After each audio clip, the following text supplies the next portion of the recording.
In a world where dice determine your fate and the only thing holding you back is your imagination, embark on a journey of adventure, perils, mayhem, and treasure. Unlock the hero within and welcome to Roll for Turaco. Welcome to Roll for Turaco. This is Frank. This is a follow-up to the video I made, how I visualize my game.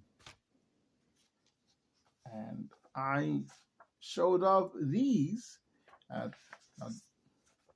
these are paper versions of Ultimate Dungeon Terrain. I got these from the Dungeon Craft Discord server from Professor Dungeon Master. So when I posted these, I printed them out, and so I have them, and I used them last time to just kind of show how I like to visualize my game or just scenes or stories before I actually start playing anything. And actually, I do like these because I can just pack these away, and if I want to play a solo game or if I forget my terrain, I have these as backup. But I like to make my own stuff, so I did my own version, and here we go. I'm redrawing the tavern terrain that I had hand drawn here. I'm doing it on the computer because I want it to look a little bit more crisp, and it's just something I can print out multiple copies of if I wanted to. So I did fold it like a triangle for two reasons. One, as you just saw, I only had to draw one piece, and then I just made the copies and made the adjustments, the corrections. And two, if I were to use that by itself as its own paper terrain, I can just fit that in my wallet. I can fit that in between a book or a folder, and it's good to go. I did experiment with possibly making a larger version of the tavern, but I only did that for the tavern. I am coloring it here, so maybe later on I can print it out in color, but for now I'm going to stick with black and white. Speaking of black and white, I should probably give some attention to the dungeon. Now with this one, I'm going to admit I did cut some corners. I used pre-existing art for two of the sections. As you can see, it's bricks and they're just resized. This art I had already done for something else. I think it looks fine. I want to see more or less how it would look like. The larger bricks are lacking a little bit of character, so I think I can do better.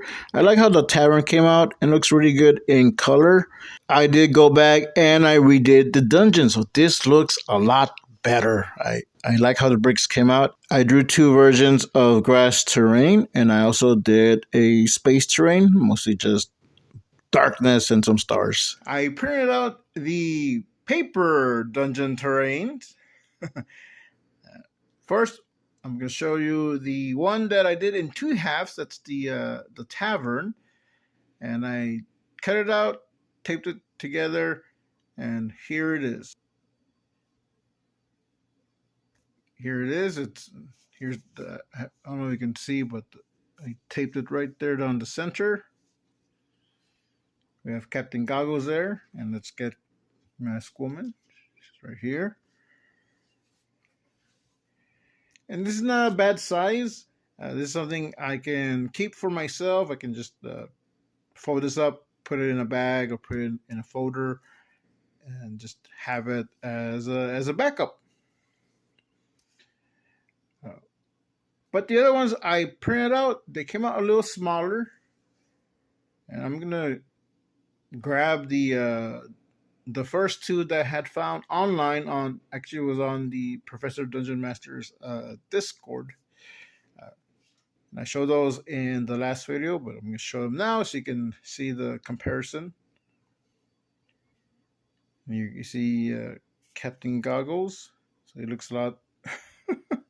Does he look bigger or does he look smaller? I know this is smaller. Got the D20, we got Mask Woman here. So yeah, these are the smaller ones, and I do like them. It actually looked pretty cool. But I like to make my own stuff. So I'm going to showcase the ones I did, and we can do a little bit of a size comparison. There's not that big of a difference, but you'll see right now.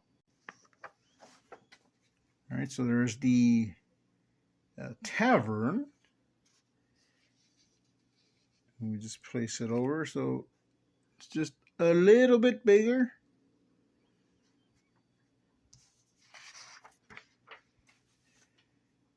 This should be a better view so you can actually see the size difference. So this is the larger one that I cut in two and taped together. And this is the regular one, regular size tavern. And here we have Captain Goggles and Masked Woman. The top view there. Alright, so that's the tavern. And I did one in color, but I didn't print it out in color, but in black and white. Actually, I like it better like this. So these figures are actually too big for the center circle, so we can use the paper miniatures. And even then, they're still too big. So if I ever redo this, I'll just make the circle just a little bit bigger. This center circle. Oops.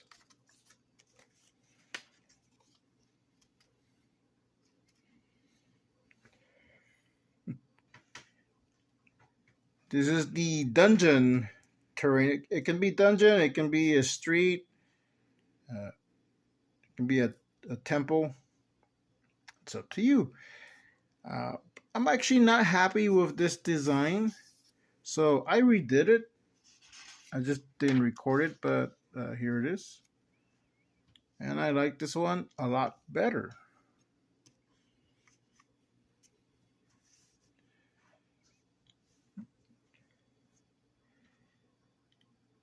And here's the other ones that I did. Now, this is a more of a grassy terrain, but there's a little trail. A little path there. And I did one where it's all grass, but you can still see the path there. So maybe the path grew over. Let's place them here. Further comparison, here is one made of a foam board. I haven't painted it yet. I'm going to be using this later on. But let's see how it compares to this one. Well, not just compare, just see the sizes. So you can see it is smaller. The paper one is smaller. But I can just fold this up and stick it in my bag. This one, since it's bigger, it won't fit in my bag. So this might be one that stays here, or I'll just have to take it in a bigger bag to the library. But yeah, you can see this is a larger one.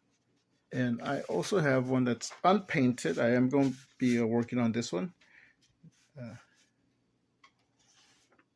And so again, this is the smaller one, and this does fit in my bag. And compared to the paper one, this one is smaller, but again, I can just fit this in a folder, and I'm good to go.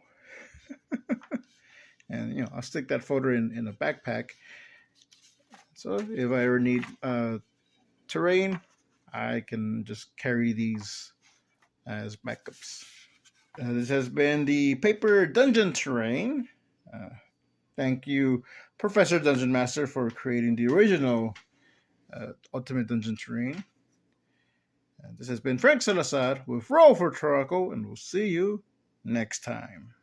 Don't forget to roll for Troco. Subscribe.